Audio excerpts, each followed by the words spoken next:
to you. It's on. It's on. You are It's live. on. I'm live. Listen to that voice, that Academy Award nominated voice. It's good to see you, Emily. You too. Thanks for having me. Of course. Has that sunk in yet to hear Academy Award nominee? Does it feel natural yet? No, none of it feels natural. None of this feels natural. What are you talking about? This is totally normal. Another night. But I mean, I would imagine there's a bit of a, like, can you exhale a little bit after this long run with Oppenheimer where, like, you hear the buzz, like, oh, she's going to be nominated, the whole thing, and you don't want to jinx it, you don't want to talk about it, but at least now we can kind of, like, it happened. I mean, it's all quite scary, you know, the anticipation of it, and I think you just try not to listen to buzz, because buzz can be built on sand sometimes, and so when it did happen, and when it happened in such a far-reaching way for all of us in the movie and every crew member, it was magical. It was the best. I did have a brief cry in the middle of Brooklyn. Just a brief weep directly after picking up my dog's poop. But unrelated to the dog poop. It was connected or not? I did pick up her poop, and then I heard that I got nominated, so it was perfect. Keeping it real. Who in your life, besides yourself, obviously taking that satisfaction, who did it touch the most for you to be recognized? John had a really good cry as well. Yeah. After helping me with the poop. So. Right. Teamwork, that's a lot of poop. I think he went and put it in the trash, and then we both cried. Right. The secret word tonight, it's poop. It's poop. That being said, are your kids rooting for you or Ryan Gosling more to win? Ryan Gosling. I mean, he's like reigns supreme in our house. I had to go last week and do a bit of press for Fall Guy, a bit of early press, and it was a trip that we hadn't planned. So I said to the girls, like, you know who's to blame for this? And they were like, who? And I was like, Ken. And my kids were like, really? And so they started singing, blame Ken. And then my little one, who's particularly in love with him, was like, I mean, I don't really want to blame Ken because I love him so much. And I was like, yeah, it was very cute. Have they met Ryan by now? I mean, they haven't, but they feel like they want to bad. It's a good reward for good behavior. Yeah, exactly. You get to meet Ken. Yeah, at some point. At some point. Look, this movie, I'm obsessed with this movie, as many people are. It is lightning in a bottle for a movie to come together like this, as you well know.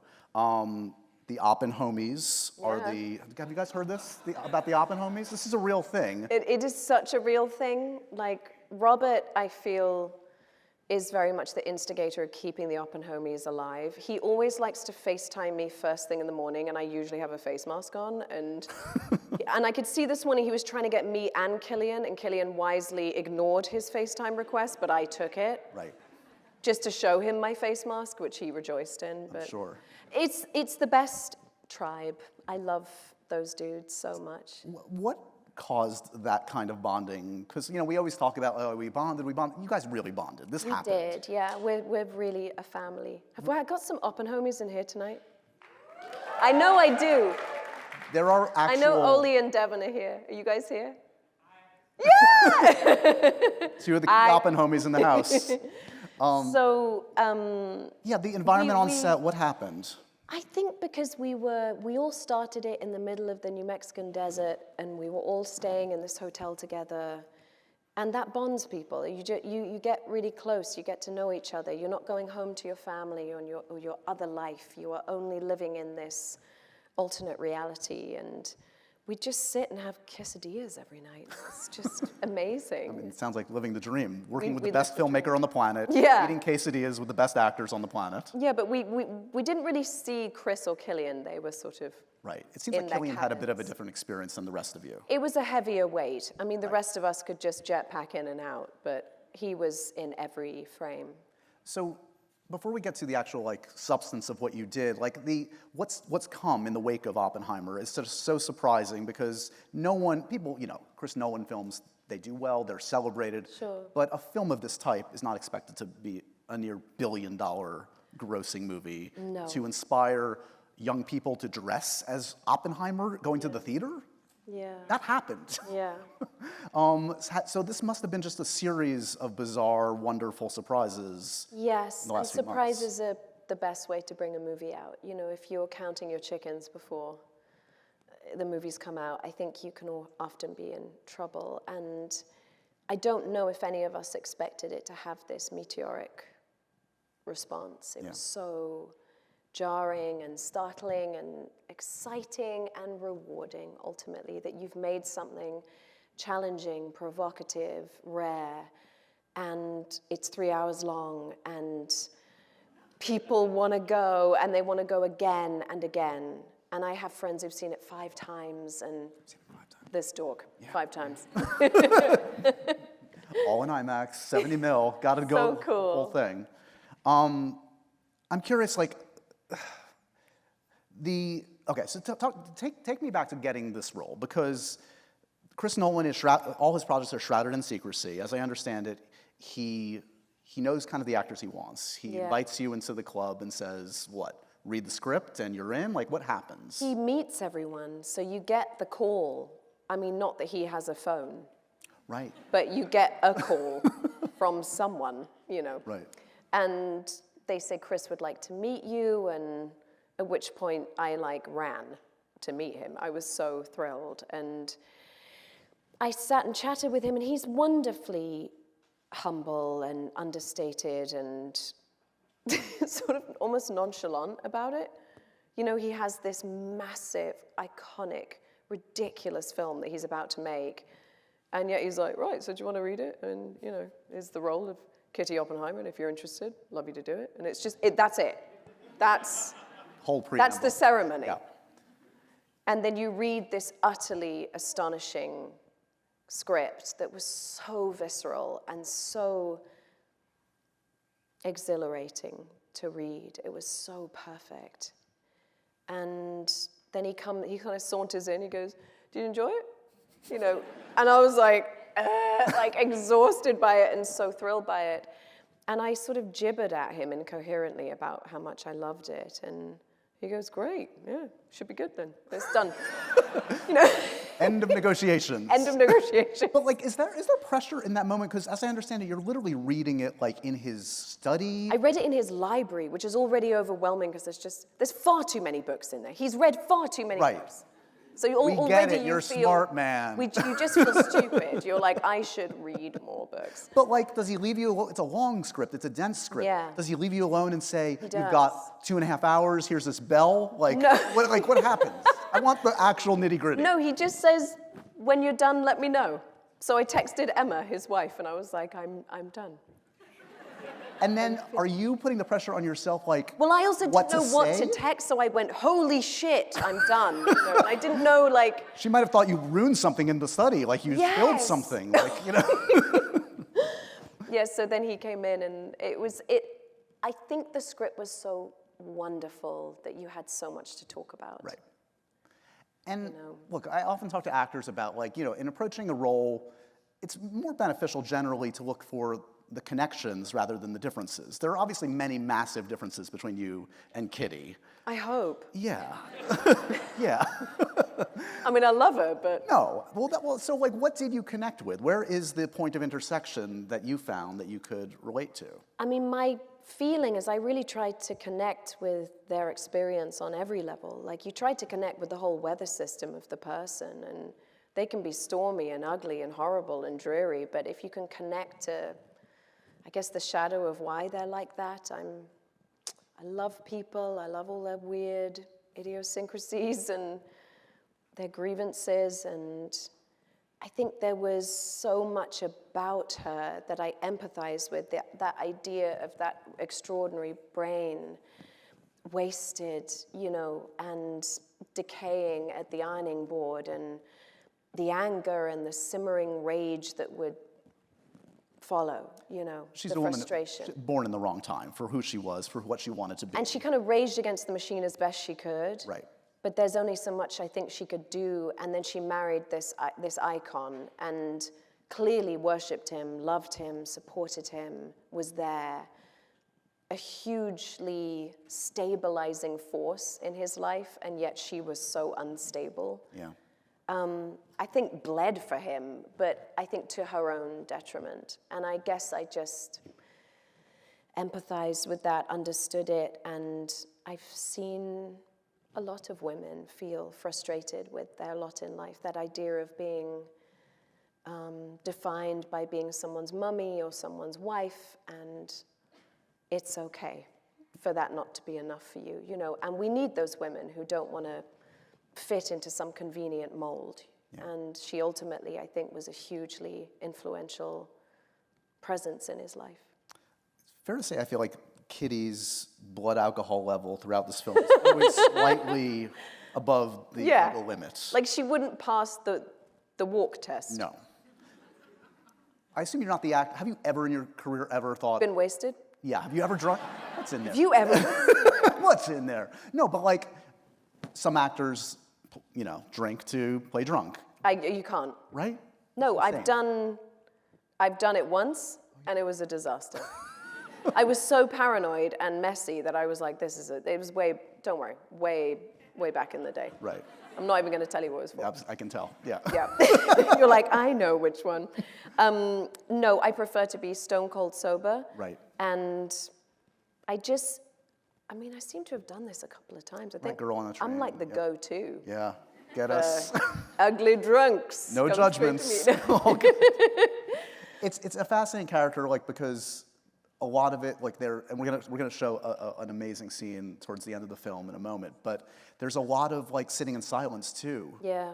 Like, do you, like, coming on set for a day when you don't have dialogue, is that in some ways as challenging, as intriguing as a day chock full of dialogue? No, I mean, I like all of it, and for me, the silent moments are just as fascinating. I'm just as interested in performing those as I am a sort of quick bantered scene.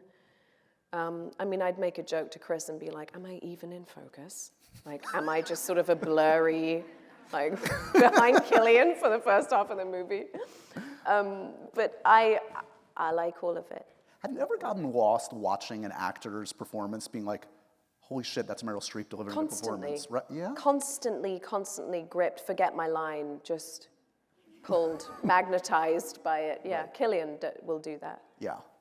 Okay, I teased it. This is one of the most amazing moments in the film. This is like, if an audience is going to stand up and cheer, this is the moment where Kitty comes to the defense, of course, of her husband. A little moment, a little confrontation between you and the great Jason Clarke from Oppenheimer. Let's take a look.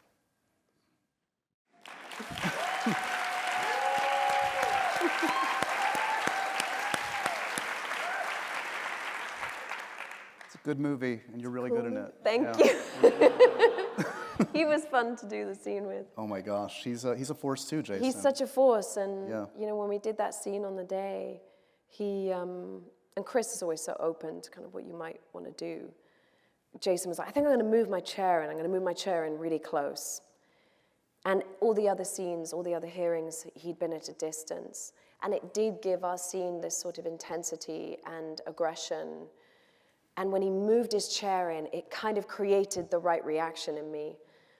I wanted to rip his face off, you know, it was just the best. And because he wanted to do that toxic masculine thing of the imposing physicality. And it was so fun. And you live for those moments where the scene suddenly has a different energy, you know. So when you saw the finished film, as I understand it, the experience of seeing it, you saw it with Robert Downey Jr.? Yeah. Yeah. And so you're seeing that finished product, which, like, it feels like one thing on set, it feels great, you're talking about those moments on set, but then, you know, the score, the editing, I mean, this is like, Chris brings it all together.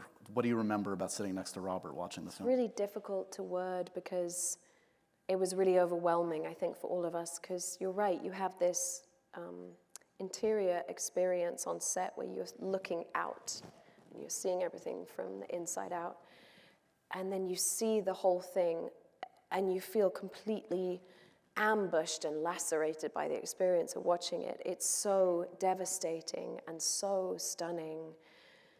I felt like my bones were going to break watching it. I felt like this weight on my chest watching it. It was the most physical experience I've had watching any movie. It's usually weird to watch yourself in a movie the first time, I feel, because I'm sort of, you know, looking and going, oh, you know, I didn't like that. Like, oh, I could have done better on that. And why don't you do it like this? You know, but then watching that film, I felt like I was simultaneously outside of it, like I wasn't in it. And yet the film was like it reached through the screen and grabbed me and pulled me right inside of it. It was just so wild. Couldn't even walk after it. So staggered towards Chris, trying to tell him how much I loved it. Do you think you connected with Kitty because both you and Kitty have experienced being married to obsessive geniuses that have created scary things? John Krasinski's Oppenheimer? The Oppenheimer of the 2000s. Exactly. Watch the spin, see what he makes. Yeah. There's the pull quote. Exactly. Have you guys started to use bring in the sheets as a euphemism for anything? I know, and by the way, what a reductive thing to say to his wife, bring in the sheets, when this thing is unleashed on the world. No, we have not used bring in the sheets. I think he'd... It's kind of the high Barbie. I'd be like, you bring them in. Yeah. Okay, so let's circle back a little bit. So I know we've talked before about your background and your parents and your mom who had interest in acting. Yes. How much of, I can't imagine like the success you've experienced, what that's been like to experience through your parents, through your mom, who was an actor, who wanted a career, and for various reasons it just didn't pan out in the way she imagined it would. I mean, I think it's partly why I entered into the business without a rose-tinted view of it, because I'd seen it be harsh, you know, to someone I love, and she was so brilliant, and then just had too many kids and a busy husband, different time. Yeah. Feeling bad, juggling it. God forbid you want a career and have 4 children, but I think she has done an amazing job of separating her own sadness and not being able to fulfill it and her pride of me, and I think she's so relieved it worked out. I think she was nervous about me going into it. I'm the only kid in my family that didn't go to university or college, and I said to her, I'm just going to give it a go for a year, and then thank God it happened. But I don't know what it's like for them. I think I've always made them aware that there will be so many opinions and so many people with thoughts about me, and it doesn't matter if people are saying lovely things, and for me, the opinions that matter are theirs, and the rest of it, as much as it's lovely, it bleeds into white noise, and the people you rely on are the people who know you best, and those are the most meaningful comments. Does she have a favorite performance of yours? I mean, she loves this one. Yeah, well. She likes some of the like random ones. It's almost like she's trying to be contrary. Yeah. Like even the ones that got bad reviews, she's like, I really like Jane Austen Book Club. You know? I thought you were very good in that. Big Gulliver's Travels fan. Huge Gulliver's fans. I always have to bring that one up. I apologize. It's contractual. A sore point. It's like a thorn. Well, I was going to bring up, like, do you learn as much from, like, we never end up in these kind of things talking about things like that, or the Wolfman, or things that like have the best of intentions. The Wolfman, but I mean, like, they have the best of intentions. They have great casts. All of them do. Do you take something away from the ones that just, for whatever reason, don't click? Yeah, because sometimes you've had an awesome time on them, and you've made friends, and you've had a lasting experience. Whether or not it lasts with audiences is a bit out of your control. You know, every movie is a bit of a leap into the unknown. Yeah. So I don't presuppose that people are going to love a movie ever. You don't really know. As long as I love it, it's the reason why I want to do it. I mean, I think 99% of the folks probably in this room first saw you in Devil Wears Prada, of course. And I think what was so startling, Devil. was, look, we had seen Anne Hathaway, who we knew was great, and Meryl and Stanley Tucci, and so like all those ingredients were familiar. And then it was like this fully formed, like amazing actor who had this insane comic timing working with those folks. Like, do you remember? Like, it's such a confident performance because it has to be. Were you confident? Did you have nerves on the set of that? Yeah, I mean, the table read was hell.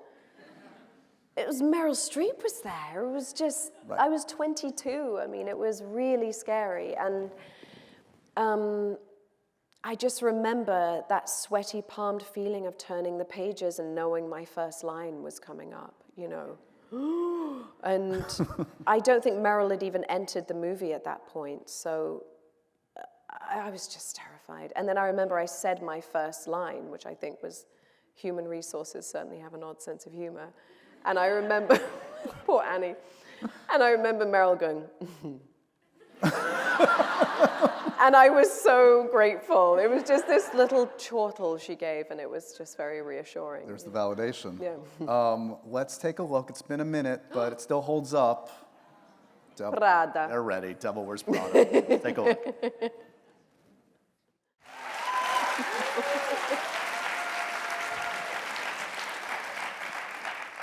You shot that here in New York. Shot it here, yeah. You are a New Yorker. Any Yeah. connection between just that happy experience and making your life here in the city? I mean, I have to say, it was my first venture into New York, was shooting that movie, and Annie was amazing to me, and I didn't know anything about New York, and she sort of took me under her wing and showed me around, and now I live in Brooklyn, but How you have to say it. Brooklyn. You're a Blimpies? Are you close to any Blimpies? I've never been to a Blimpies. Yeah, Blimpies is, I mean, Subway What is replaced. It's Blimpies? like Subway, but Okay. Blimpies isn't really in anymore. I love the a one Subway, dated, though. That's the one dated reference, I think. I love the BLT at Subway. Yeah, they got quality Classic. work. What bread do you go for? Do you go for like the wheat, the No, the white one. white one? Okay. Yeah. But don't wear them like that, you know. Let's move on. Move on. In this age where everything is sequelized, how close has it come? Have you ever read a script? Has there ever felt like real momentum? Never. It's surprising, isn't it? I think so, but sometimes things should be cherished and preserved in this bubble, and it's okay, and, you know, we're all good with it. Yeah. And I think, didn't Meryl say something funny about it? They asked her about it when they said, would you want to do a sequel? She went, yeah, if I don't have to lose the weight. But I think she said the effing weight or something. Amazing. How challenging is it to pretend every time somebody says their stomach flew away from their goal weight, to pretend like it's the first time you've heard it? It happens at least twice a week, so I'm always like, oh yeah. That's a good actor. Yeah, that's a good actor. It struck me going back through the filmography, you have done so much physical, like hardcore action in your career. Like you put your buddy The Rock to shame. Let's be real. Yeah. Come on. I'd leave him in the dust, kick it over him. How did that happen? I don't know. What was the first, was it Sicario? Was that the first kind of like physically demanding role maybe? Yeah. Was it? I think it was Sicario and Edge of Tomorrow were pretty close to each other. Yeah, I did Edge of Tomorrow first. Did you? Okay. Well, let me bring up Looper maybe was. Looper got the but shotgun. then towards the I've end. only got the shotgun. Yeah. So it's not really Right, physical. right. No, I was very surprised when. I mean, I was thrilled because I was kind of a sporty kid, but I didn't. You know, you don't know what you're capable of doing. I feel Edge of Tomorrow was the deep end of action.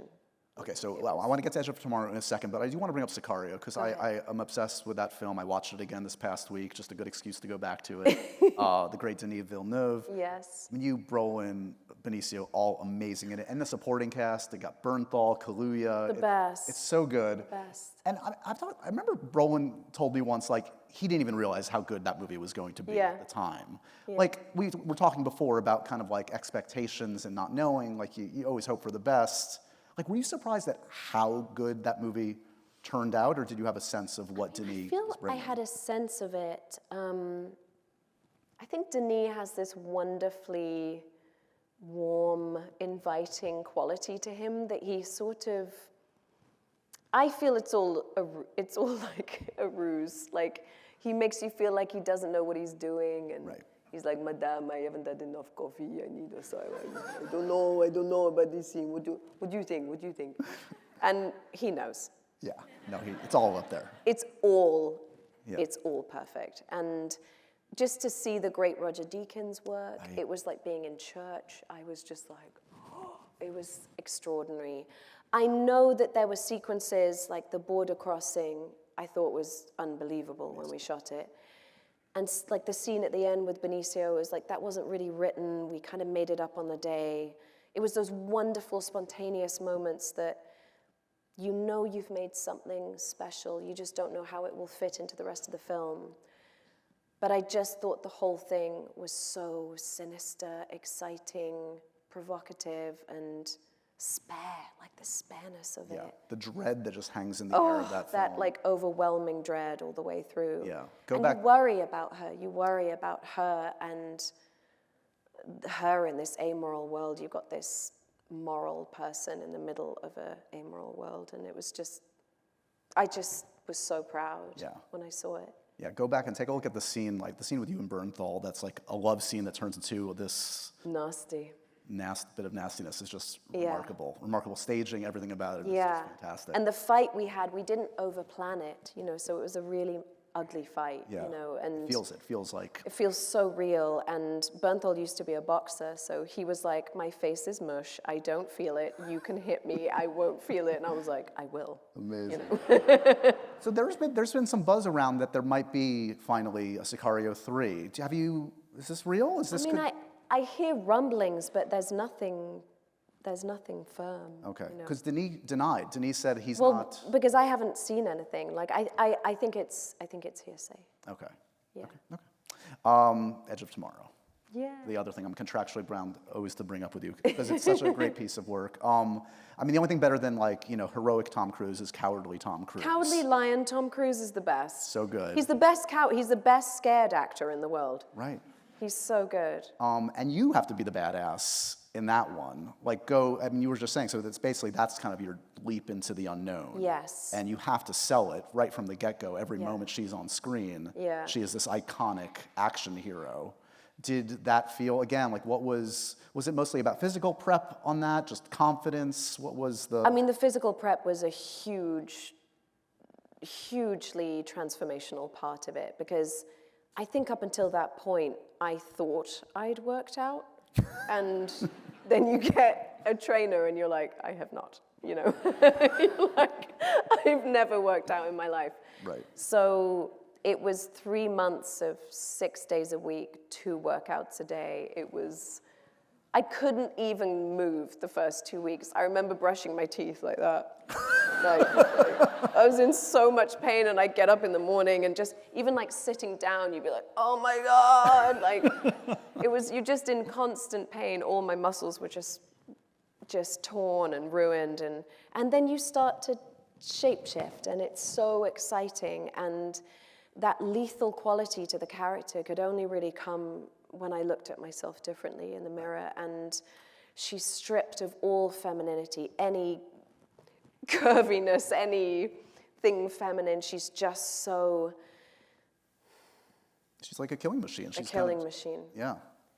You know, and she's lost her humanity, and she should look that way. And so it was exciting to go through it. It was not for the faint of heart, and I think we all loved making it so much. It was such a kinetic, exciting experience working with Doug Liman, who's so off his rocker in the best way, and such a brilliant filmmaker, and Tom in that role. Yeah. You know, where there's nothing heroic about that part, and yet actually he becomes so heroic because of his vulnerability in it, and we loved it. We were shells of our former selves by the end of it, but it was awesome. This is your wife, Emily Blunt. Let's take a look at a clip. You got one. Edge of Tomorrow, guys. Let's take a look. She needs a sandwich, doesn't she? Yeah. She'd be so much happier. Seems grumpy. Yeah. She seems kind of hangry, doesn't she? That's another one that's been talked about for years. Again, we've talked about this forever, about a potential I think that's sequel. a more real conversation. Right. Well, You're like... Well, no, I know. I mean, so there was a script, but that was a long time ago, and it sounds like that was going to pick up immediately, and now it's been like a decade. We need to be... I think when we were first talking about the sequel, it was right before I was about to do Mary Poppins, so it was quite a while ago. Right. And then I think if we're going to do one, we would have to reimagine what the sequel would look like, you know. And now Tom's in business with Warner Brothers. It feels like there's more... Feels like it could be good. I don't know. What's the business of Warner Brothers? He signed some kind of deal where he's going to be making a lot of Gotcha. I love biz talk. You know me. You know me in biz talk. What's his deal look like? What's the back end? Yeah. What's the back end? You mentioned Mary Poppins, I think, there. So you've done 2 musicals. I mean, talk about musicals to take on. Sondheim and Mary frickin' Poppins. Mary frickin' Poppins. As the kids say. Yeah. But like, I don't know how you round out that trio. Like, do you quit while you're ahead? Like, what do you? Probably. I mean, unless Rob Marshall wants to do another one. I would really only do one with Rob. You know, he's my dearest friend and he's the greatest partner. So we've talked about it. Yeah. We just don't know which one or what, or if it's a musical or if it's something else, you know. And you told me the last time we chatted that the only impediment to potentially doing whether musical or play on stage is it's a very valid reason. It's the family life, right? Yeah. Basically. Yeah, I think for me, the girls are still so little and bedtime's so important. I mean, the negotiation tonight to even come and speak to you is a thing. So if it's a 4-month, 5-month, 6-month run, Yeah. I just can't do it yet. Maybe when they're more disinterested in me, you know. Just put up a photo of Ryan Gosling. Just like Exactly. who's better at the bedtime stories, the voices, you or John? We're both pretty good at the voices, I would say. I would guess. I mean, I don't want to be competitive, but I mean, his are fantastic, but we're into a Harry Potter kick right now, and my Snape is not bad. I'm not going to do it. Oh, you can't. No, it's going to be so bad. It's going to be offensive to Alan Rickman. We can't. Can't. But just set the scene for me. You're going to all the Harry Potter voices? Yeah, I Pretend do. I'm your I mean, child. John does a Pretend great Hagrid. My little one does a really good Dumbledore. Oh. She does the whole thing. It's so great. Do you want? I can do Dobby if you need to invite me over. Dobby's the best. Dobby's good. We call our dog Dobby because she looks like him. Oh, that's lovely. That's lovely. That's lovely. Jen. That'll be cut. Move on. Wow, we're too friendly. Yeah. Jen Caden wants to know: would you ever consider making your own album? Jen. Come on. Why not? No, I don't want to do that. We're not forcing you. We're not like. Don't Jen, worry. I don't want to do it. Standards. No, the no best. way. No. No. No, I can't. Are you a karaoke person? Do you sing for I fun? love a bit of karaoke. What's the go-to karaoke song? Don't mind a bit of Try a Little Tenderness. Don't mind a bit of Bobby McGee. Oh. Kind of- Guys, no more for, come on, Janis Joplin. Come on, guys. That run at the end, try it. Okay, so 2018, you violate the cardinal sin of any married couple in Hollywood. And we work together. You work together. Not once, but twice. You're tempting fate. What are you guys doing? I know, I don't know. I don't know how we survived it. What an experience like that does is it takes down all the boundaries, right? Yes. Which is a yes. scary thing. Like you can't like decompress and you kind of come home and it's still about a quiet place. I feel we did decompress, though. I think we share so much. We have our secret language when it comes to work.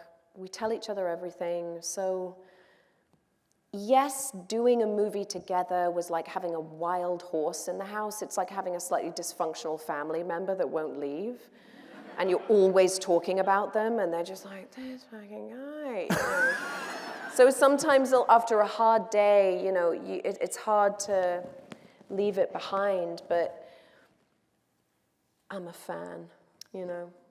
I think we're fans. We're fans of what each other do, and maybe that helps. And I'd never seen him at work, and so maybe that's part of it. You're a different person at work, and you have to kind of acclimatize to that. Well, it's also scary because it's like do I speak the same work language as you? Well, you don't know going Right. into it. And then I quickly realized, you know, it's the great gift that John is an actor, so he knows how to speak to actors, and he's so available, and he knows how to direct actors, and is curious. And maybe that's the thing I look for most in a director is their curiosity about what you might do, and your curiosity, and their curiosity to see you extend beyond some presupposed idea they might have had.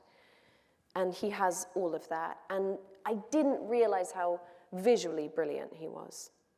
I don't think he did. I mean, before we started, I was like, do you know what a lens is? Because I don't. I'm Right. just saying. One of us better and a better Yeah, because I director. have no Yeah. idea what a 50 is versus 100, you know? And he was like, I think I know. And he did. He did, definitely. And he's got a new film coming out pretty Yes, soon. it's so beautiful. Looks very sweet. It's more than sweet. Okay. Like sweet's what your mum says about something you've done, you know. Mom's in the audience. Barbara, how are we doing? Barbara's here. Barbara Horowitz is here. Yeah, she's here. Guys, big cheer for Barbara, come on. Shy. Thanks. One more clip, A Quiet Place. Let's take a look, okay? Sure. Let's take a look at A Quiet Place. Which one is it? First one. First one. It's a boy. It's a boy.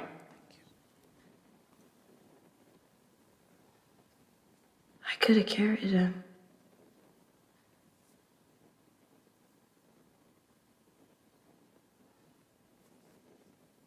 He was so heavy, wasn't he?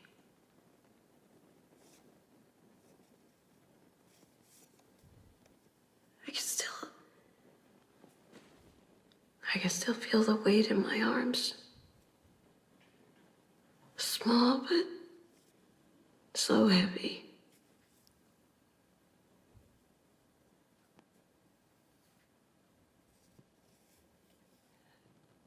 And my hands were free.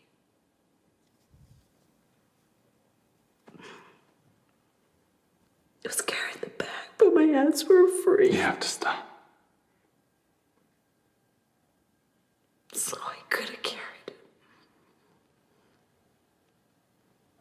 Should have carried him.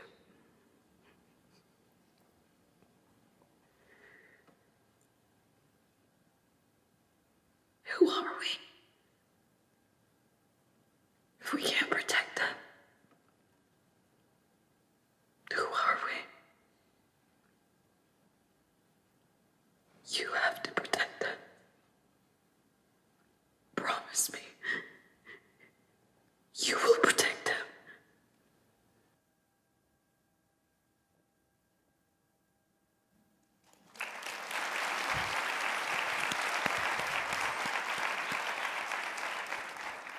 I thought you were going to do the bathtub scene. I was like, no. Glad I didn't disappoint. I mean, I opened this by saying, and I truly mean this, like the breadth of your career is remarkable. And like the proof's in the pudding, like all the clips we've seen going from Oppenheimer to, I just want to tease the audience, Emily's got this amazing new movie coming in just a couple months that couldn't be more different in the best possible way. It's called The Fall Guy. Yes. It's you and Ryan Gosling, name check again. That is just pure delight. I'm so happy you loved it because I love it so much. It's like a joy bomb. Yeah. It's just awesome. So the experience of making that in brief, this is a big action comedy. It's kind of like a tribute to stuntmen in many ways. It is. It's such a love letter to them, and it's a real throwback to those action romances that we grew up loving, and a complete love letter to making movies, but to the stuntmen who risk life and limb for us actors constantly, and do it willingly and bravely, and they live for this, to be able to live out practical stunts, real old school shot practical stunts. So there's barely a stitch of CGI in our movie, and CGI is great, but it's used so limitlessly nowadays, and maybe it does distance us because we know it's not real. But all the stunts in this, from insane car rolls to car jumps to God knows what else, I mean, it's all real.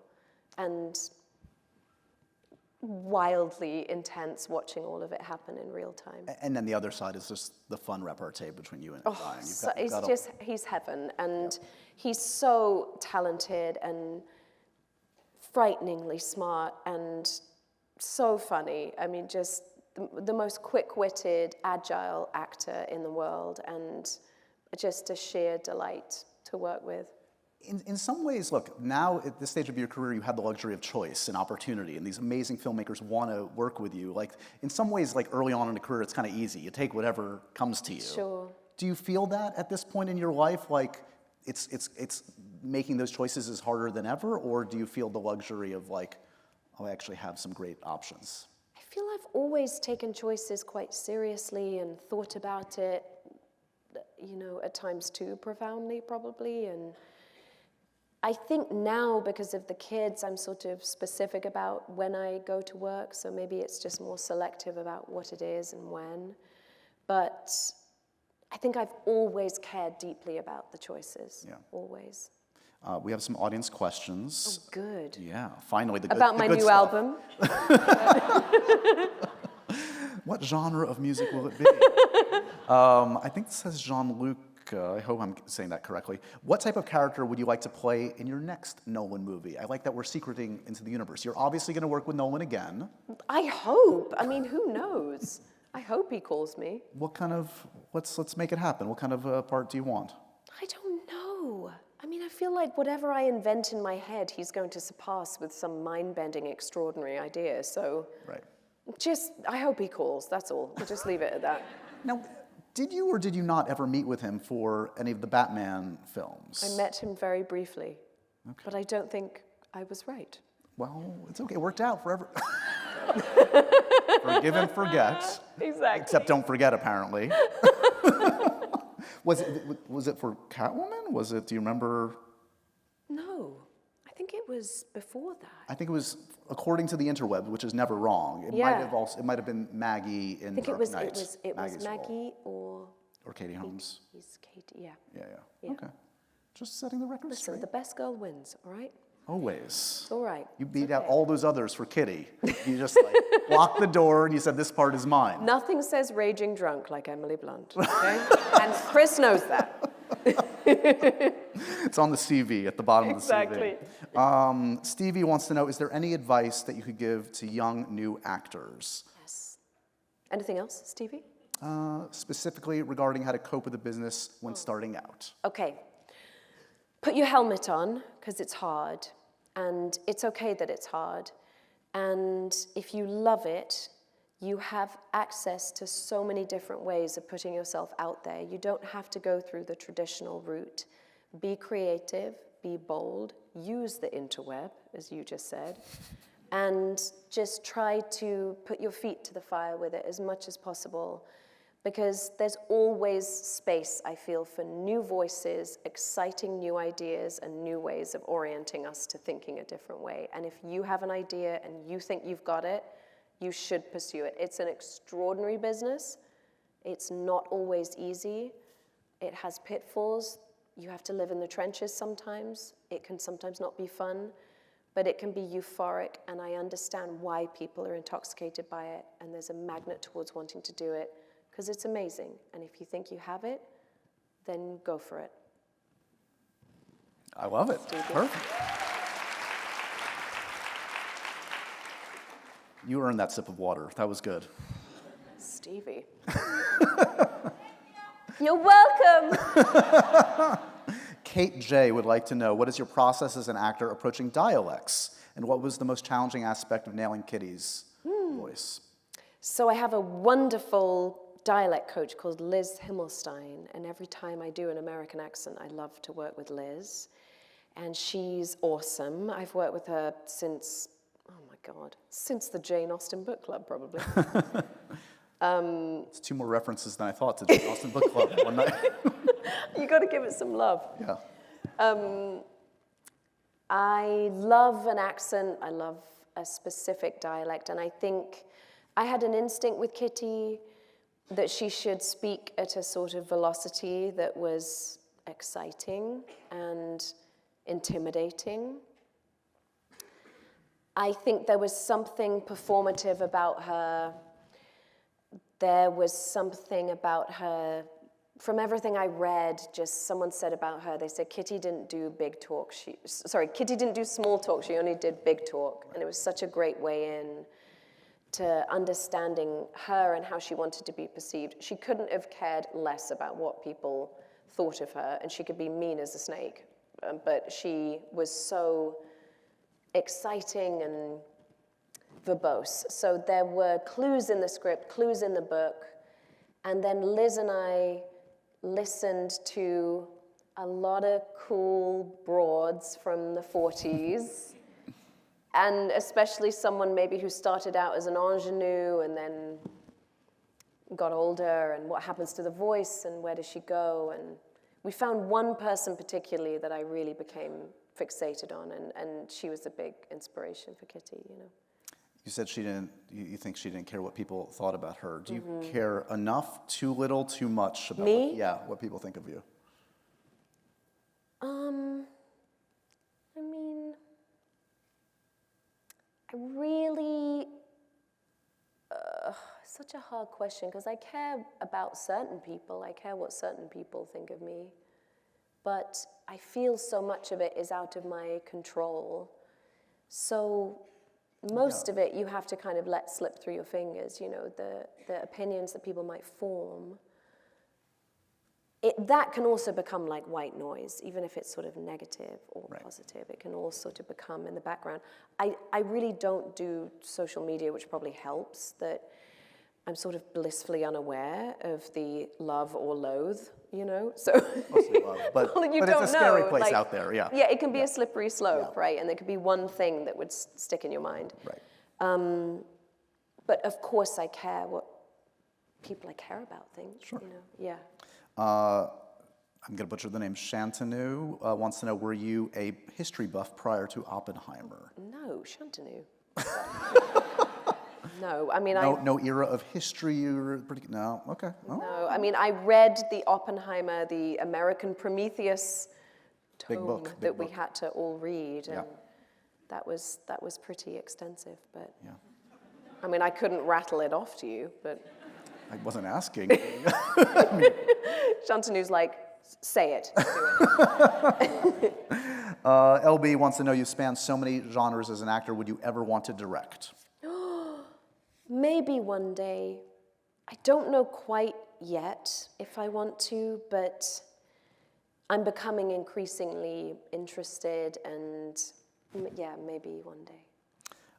Sue would like you to tell us about the American Institute of Stuttering. Yes. My sister, this is Sue's sister, Ginny, is a speech pathologist, and today is her birthday. Happy birthday, Ginny. Woo. So this is obviously something very important to you that connects to your childhood and to your life. Tell us a little bit about So I was a stutterer as a kid from the age of 5 to 16, probably. And once you're a stutterer, I guess you're always a stutterer. And so certain environments, I notice when I'm really, really tired or super stressed about something, I will struggle with my speech, especially on the phone. And if someone's like, well, what happened? Tell me, I'll have a problem saying it under pressure. It is something I've learned about so much more now. I didn't have the knowledge as a kid, so I did often feel weird and completely humiliated by it and embarrassed of it, and would try to mask it. And usually if you mask it, you just go inward and you stop talking. And I've learned since, through American Institute of Stuttering and all the incredible emboldening work they do to get people to sort of wrap their arms around this disability, this part of themselves, that it's neurological, it's biological, it's nearly often hereditary, and the most important thing is it's not your fault. There's nothing you can do. It's a synaptic brain thing that you have a predisposition for, and it runs really prominently in my family. So my uncle, my cousin, my grandfather all stutter. And so it was just something I accepted. I felt like I grew out of it to a certain extent. Acting was certainly helpful. I've learned as well, a lot of people use performing as a way to free their voices. And maybe there's something ethereal about it. Maybe there's something emotional about freeing up your voice from this disability that in everyday life, when I'm just talking to someone, when all of us are talking to someone, you'll use A, B, C, D, E part of your brain. But apparently when you're being creative and you're transforming into something else, you're using a whole different part of yourself. And for whatever reason, it stops the record skipping and you can speak more freely. And I still don't really understand it. And even all the experts at AIS are intrigued and they want to know more about it, but all the guys I've dragged to American Institute of Stuttering, from Samuel L. Jackson to the great Bruce Willis and Harvey Keitel and Ed Sheeran and all these amazing talents, they all are stutterers or were very prominent stutterers. And I don't think they understand why when they act they don't, you know. I can't imagine, like, for a young stutterer out there to hear you speak about this must just mean the world. Well, I love talking to the young stutterers for sure, because then you have an idea of hope or promise that it doesn't really define you, you know? All right, we're going to end with the Happy, Sad, Confused, Profoundly Random Questionnaire. Here we go. Oh, God. Do you prefer a first day of a shoot or the last day of the shoot? Last day. Yeah. I feel the first day I'm like outside of myself. I feel like I'm trying to catch up. Right. Like I don't feel I'm in the pocket of it. Right. I'm just scared, probably. What stage direction do you dread seeing in a script? Stage direction. She looks so glamorous. Right. You know, anything where you have to show a sort of like glamour or prowess and so you're just like, oh God, like I'd rather just be like, she walks in awkwardly. I'm like, no problem. That I can do. That, got you. The most beautiful woman ever to walk the earth enters the room. Nightmare. Yeah, she's perfect in every way. I know this, I think. Dogs or cats? I mean, Do I know this? because I grew up with cats, so I feel like I'm betraying my... No, speak Cats. what you need to speak. Say it. No, I'm obsessed with my dog, so it has to be dogs. Correct yes. answer. Okay. Dog people. There's a couple of them. But. Favorite adult beverage? Margarita. Good.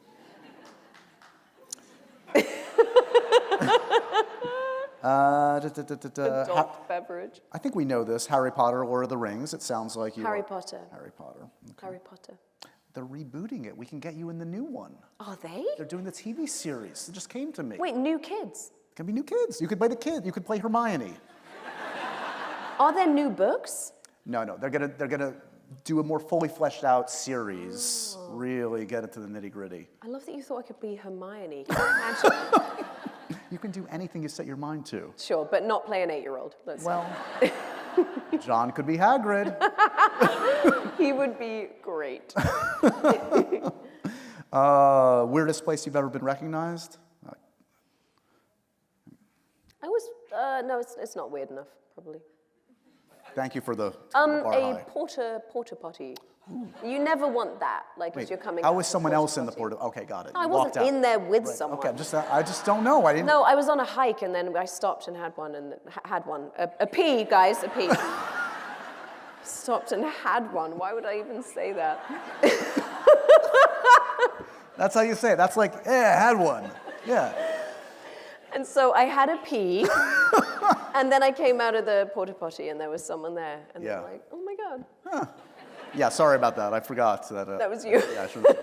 Well, not that there's anything annoying about you, but what would your friends and family say? Say that's annoying. Yeah. I can be a little anal about being on time. That's a good thing. No, it's not. It's kind of annoying. Huh. It's kind of annoying. Like I'll need to get to the airport early. You know, that kind of annoying. Well, this is a good quality. Well, How early? I mean, not like I'm trying to think of something more annoying. It's okay. You're perfect. We know it. We got it. No, don't. That's the script stuff I don't like.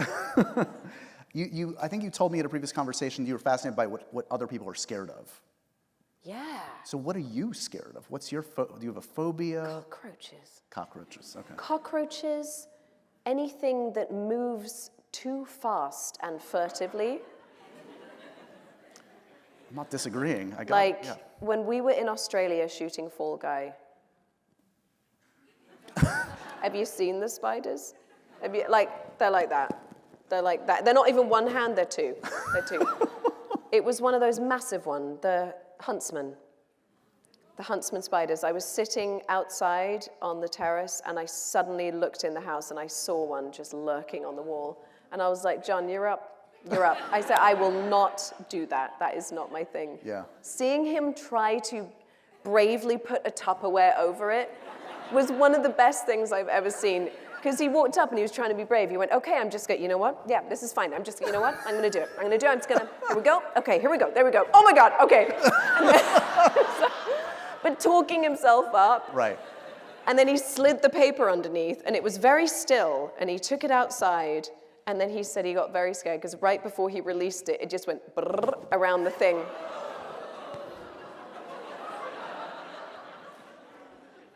Even the sound he made describing it is just like all around. So fast, so big and so fast. So sneak peek So, at A Quiet Place Part 3. I There you know, go. it's all massive spiders and cockroaches. We're wrapping up our wonderful time together. It's gone by quick. It's gone by quick. It's always a delight. Look, I'm so happy for you, all the success that is justifiable for this amazing performance of this amazing film. Are you superstitious? Are you going to have a little speech somewhere just in case? No. No? I don't think so. No, just going to, because Emily Blunt winging it on a stage, that feels like the right thing to do. Well, is it? I mean, I said like inappropriate things all night here, but Well, regardless, you've won the prize. all It's all wonderful. Good. It's all good. It's all good. Have a great end to this insane award season. But I mean, what a great ride. And congratulations to you and the entire group that created this amazing piece of work. We're so happy. Thank you so much. Everybody, Thank give it up one more time. Emily Blunt, everybody.